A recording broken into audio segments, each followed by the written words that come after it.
अर्थ चाहिए आपको तो केवल इनका भरोसा ले लो, केवल इन अपने छल कपट का, अपने व्यवहार का, अपने किसी बल का नहीं, केवल इनका भरोसा ले लो। चमत्कार हो जाएगा जीवन में, आपको पता नहीं चलेगा कैसे हुआ। कभी ऐसे नहीं हुआ, कभी किसी से ऐसे नहीं हुआ, कैसे हुआ, कैसे हम सबका उदर पोषण हो रहा है, वृंदावन वास हो रहा है, सब चल रहा है, कैसे प्रभु चला रहे हैं? क्या आप सबको नहीं चला रहे हैं? पर आप अपने को कर्ता मान रहे हैं, इसलिए आपको अनुभव में नहीं हो रहा, इसीलिए आपको परेशानियां हो रही, क्योंकि आप कर्ता बन रहे हो।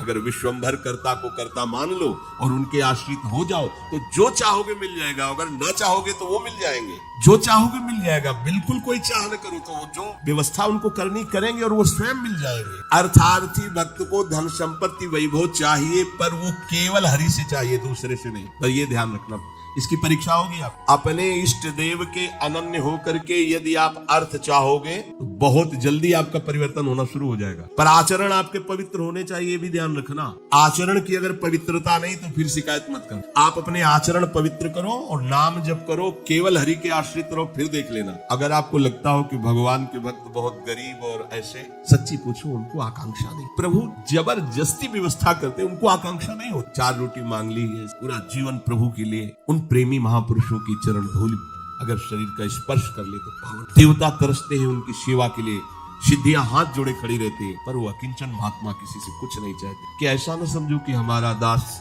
हमारा भक्त, हमारा आश्रय लेने वाला ऐसा नहीं। वो हरिदास है, भगवान की चरणों का दास है।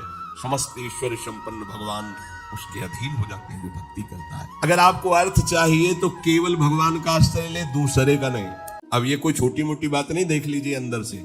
अपने बल का आश्रय नहीं, किसी दूसरे व्यक्ति का आश्रय नहीं, किसी दूसरी देवी शक्ति का आश्रय नहीं, केवल श्री हरि का आश्रय। और जब आप पक्के उतर जाओगे, जैसे सुदामा जी, तो जैसी द्वारिकापुरी थी वैसे सुदामापुरी हुई। जैसा वैभव द्वारिकाधीश का वैसे सुदामा जी का वैभव था। पक्का मान। लोग समझते नहीं, ऐसा ना समझो कि ये केवल कथाएं हैं। आपका जीवन स्वयं एक कथा बन जाएगा। यदि आप हरि के आश्रित हो गए तो आपका जीवन चरित्र दूसरों के लिए उदाहरण बन जाएगा। पर निष्ठा चाहिए। कई दिन भूखे रहे सुदामा जी। उनका मित्र किसी जमींदार के यहाँ पुरोहित ही करता था।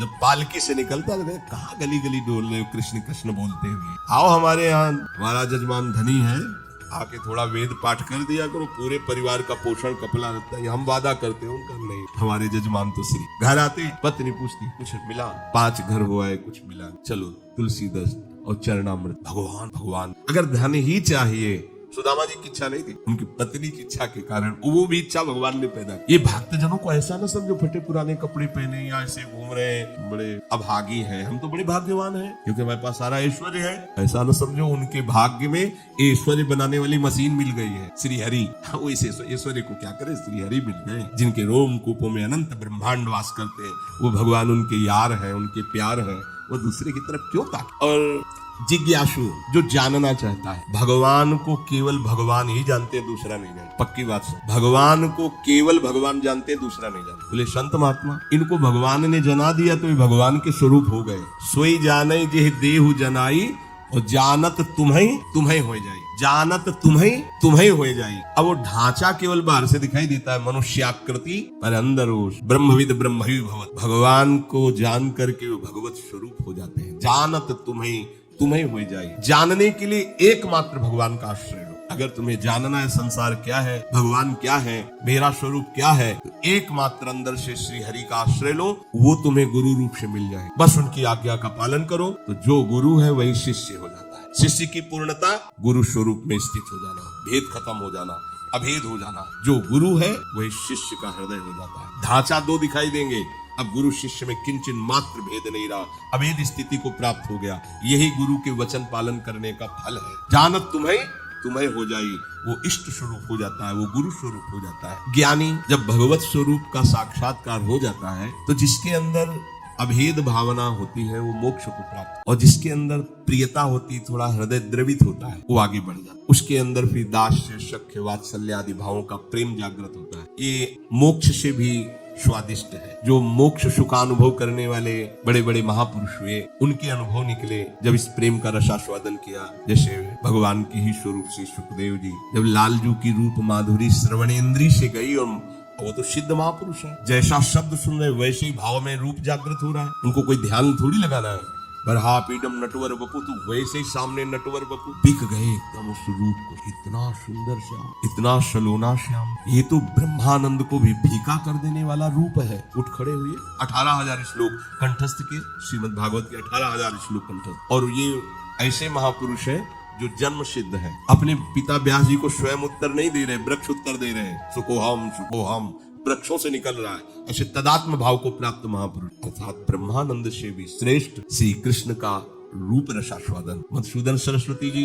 बंशी विभूषित करा नवनी हृदा भात, उसमें कह रहे कृष्णात् परम किमपि तत्व, हम कृष्ण से कोई बड़ा तत्व है मैं। तो जो भगवान कह रहे हैं कि ज्ञानी जो भक्त है, यहाँ दो भाव ज्ञानी के, जिन्होंने सत्य को जान करके भगवत स्वरूप में लीन हो गए, या जो सत्य स्वरूप भगवत स्वरूप को जानकर प्रेम में लीन हो गए। प्रेम में लीन होना, अभेद होते हुए भी भेद भाव को स्वीकार करना, ये भेद मायाकृत नहीं है, ये चिदानंद भाव भेद है, भाव भेद। ये जो ज्ञान में लीन हो चुके हैं उसके आगे की बात है। इसीलिए इस भेद को वो ना जानने के कारण कहते कुछ न कुछ अविद्या बचती है, तभी भेद दिखाई देता है। ऐसा नहीं है। जिस समय स्वरूप का साक्षात्कार होता है और उसके हृदय में भक्ति का अंश होता है, भक्त को भी स्वरूप साक्षात्कार होता है। मम दर्शन फल परम अनुपा, जीव पाओ निज सहज स्वरूपा। जो ब्रह्म साक्षात्कार में स्वरूपानुभूति होती है वही भक्त को भी होती है। उसी समय उसका वो टिक नहीं पाता वहां, उसी समय उसका आकर्षण होता है उसके आराध्य देव का, और उसकी वृत्ति उसमें लीन न होकर उस आत्म स्वरूप को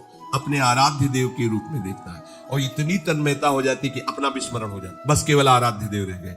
अब यहाँ से प्रेम की दशा प्रारंभ हो जाती है। ज्ञानी सब कुछ विस्मरण करके आत्मस्वरूप में लीन हो जाता है, उसका आत्मस्वरूप भी विस्मरण होकर आराध्य देव के स्मरण में लीन हो जाता है।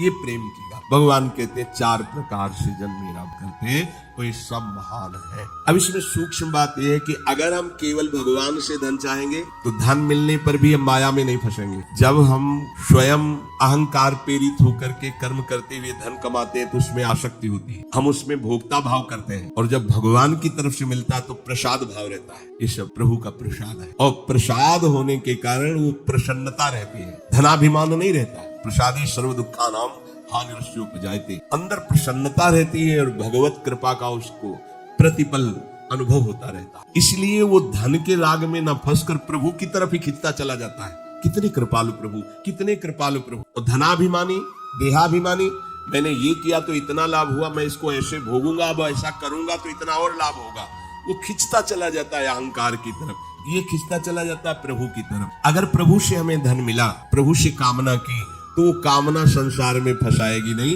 वो मोक्ष प्रदान करने वाली। ये परम लाभ की बात है कि लोकवत भी हमारा मंगल हुआ और परलोक के लिए हमें कोई अलग से साधना नहीं करनी पड़ेगी, क्योंकि प्रतिपल हमें कृपा का अनुभव बढ़ता चला जाएगा। प्रभु में कितना दुलार कर रहे हैं, कितनी कृपा कर रहे हैं, तो वो ये सब छूट जाएगा, केवल कृपा और प्रभु रह जाए। वो कृपा के सहारे प्रभु के प्रेम में डूब जाएगा।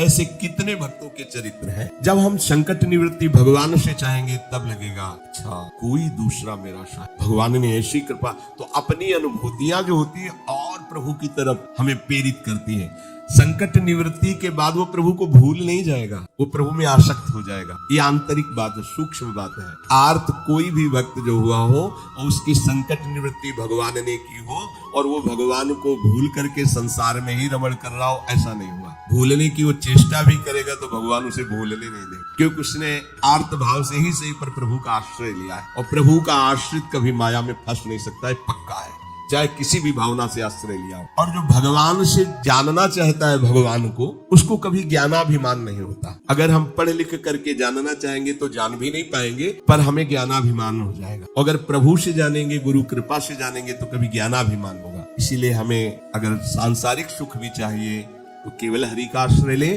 सांसारिक दुख की निवृत्ति चाहिए तो केवल हरि का आश्रय ले, और हरि को जानना है और पाना है तो केवल हरि का आश्रय ले। वो सब साधन दे देंगे, वो सब हमको मार्ग दे देंगे, जिससे हमें उनका बोध हो जाएगा या प्रेम हो जाएगा। हम हरि को छोड़कर अन्य आश्रय न लें, हम हरि को छोड़कर किसी अन्य का भरोसा न करें, तो इस प्रपंच की चाह रखते हुए भी हम भगवान को प्राप्त कर लेंगे। बहुत सरल भगवान ने बता दिया।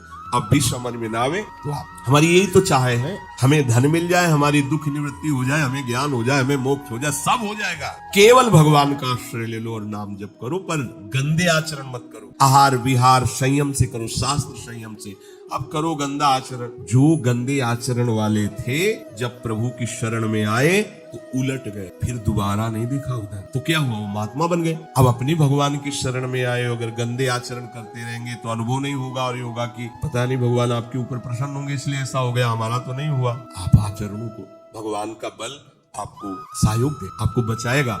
पर आप इच्छा करके यदि कामनाओं के प्रवाह में बहकर गंदे आचरण करेंगे तो छूट भी दिए भगवान ने, अब करो और उसका फल भोगो। अवश्य में भोक्तव्यम कृतम कर्म शुभाशुभम। आश्रित को ये ध्यान रखना चाहिए, अपने आराध्य देव के विरुद्ध आचरण नहीं करना। अगर कहीं होने की संभावना हो तो आराध्य देव से प्रार्थना करनी चाहिए, बचा लो प्रभु। हर्षित होकर कैसे कोई पाप आचरण कर सकता है भगवान का दास कहलाकर, भगवान का शरणागत कहलाकर। सबके अंदर वासनाएं होती है, इन्हीं का नाश करने के लिए तो हम भगवत मार्ग के पथिक बने। और नाम में इतनी सामर्थ्य पूछो, ये तो जैसे जैसे तो ऐसा लगता है अभी तो कुछ परिचय ही नहीं मिला नाम का। इतना अमोघ, इतना अगाध, इतना अथाह वैभव नाम में है। सच्ची मानिए, सच्ची मानिए, आप बस लगे रहो राधा राधा राधा, फिर देख लेना, खुद देख लेना। बस ये चीजें बंद कर दो जो असाधन है। ये होने के हमने विचार भी किया, जब लोग प्रश्न करते हैं कि नाम तो हम भी जप रहे, पर तो विचार किया आप असाधन करते हो, भगवत विमुख आचरण करो, कैसे प्रभु को आप प्रसन्न कर पाएंगे। अभी तक करते रहे, कोई बात नहीं, वो भूत है, निकल गया भूत। वर्तमान को संभालो, वर्तमान में कोई गलत आचरण न हो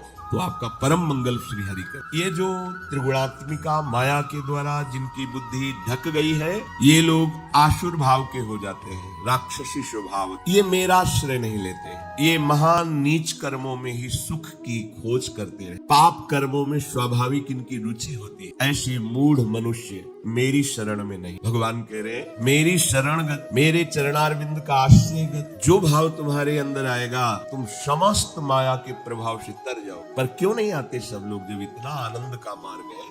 इसीलिए नहीं है कि उनकी बुद्धि अपहृत हो गई है, माया ने आसक्त कर लिया है। वो गंदे आचरण, गंदा भोजन, गंदे विचार, दूसरे जीवों की हिंसा, दुख आदि देना, ऐसे स्वभाव वाले जो पाप कर्म रत है, नीच आचरण वाले हैं, उनके हृदय में ये विचार ही नहीं आता कि हम श्री हरि की शरण होकर महामंगल महासुख को प्राप्त हो। उनको ये सार असार का ज्ञान नहीं होता, नित्य अनित्य का ज्ञान नहीं होता। क्या ग्राह्य है, क्या त्याज्य है, क्या विधि है, क्या निषेध है, क्या करना चाहिए, क्या नहीं करना चाहिए, बिल्कुल ज्ञान नहीं। वो अपहृत ज्ञान वाले हैं, उनकी बुद्धि को माया ने आसक्त कर लिया है। तो क्या इनका कभी उद्धार नहीं होगा? जो भगवान से विमुख है, पाप कर्म में रत है, क्या इनके उद्धार के लिए कोई चांस नहीं है? यहाँ भगवान का ये कहने का मतलब नहीं, कहने का भाव ये कि ये लोग आते ही नहीं है हमारी शरण में, हम तो इनका भी स्वागत करेंगे, क्योंकि मेरे ही तो बच्चे हैं ना, गलत मार्ग में चले गए हैं तो मेरे ना,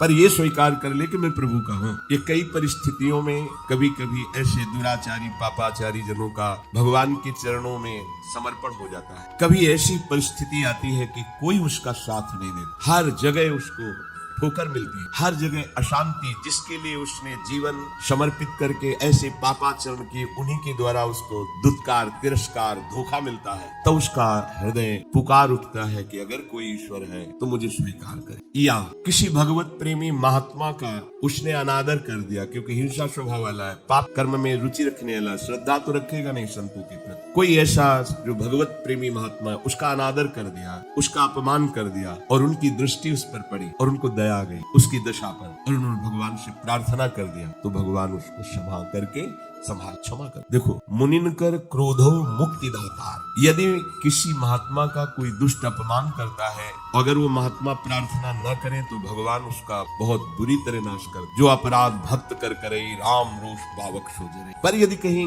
उनकी उस पर दृष्टि पड़ गई, जैसे श्री भगवत स्वरूप नित्यानंद जी जगाई मधाई को देखा कि शराब के नशे में उन्मत्त गंदे भाव से युक्त है, ठाकुर हरिदास जी से कहा कि महाप्रभु ने आदेश किया है कि नाम जगत मंगल करने वाला है, इनको नाम का उपदेश किया जाए। देख रहे हो वैसे ही गाली बक रहे हैं, मदिरा में उन्मत्त है, इनको नाम नहीं, ये विशेष अधिकारी है, इनको तो नाम सुनाना चाहिए। समीप गए और कृष्ण नाम की जय घोष, वैसे ही नशे में थे वो। देखा पास में एक मिट्टी का पका हुआ घड़ा रखा था, उसी घड़े से प्रहार किया नित्यानंद महाप्रभु। ये देखो भगवान की कृपा कैसे उदय हो। नरक में भी इनको ठोर नहीं मिलता इनके ऐसे आचरण। और ये जो अपराध बना था, अवतारी महापुरुष है, भगवान के स्वरूप है श्री नित्यानंद जी। उनकी खोपड़ी से रक्त प्रहार होने लगा, मस्तक पर ऐसे मारा। महाप्रभु के पास वंचना पहुंची कि नाम उपदेश करने पर प्रहार किया गया। महाप्रभु करुणामूर्ति प्रेमावतार श्री चैतन्य देव हृदय प्रेम से डूबा, जिनका कहीं भी किंचन मात्र भी रोष आवेश नहीं, आज उनको रोष आ गया, मानो सुदर्शन का आवाहन कर रहे, आज इनका नाश करके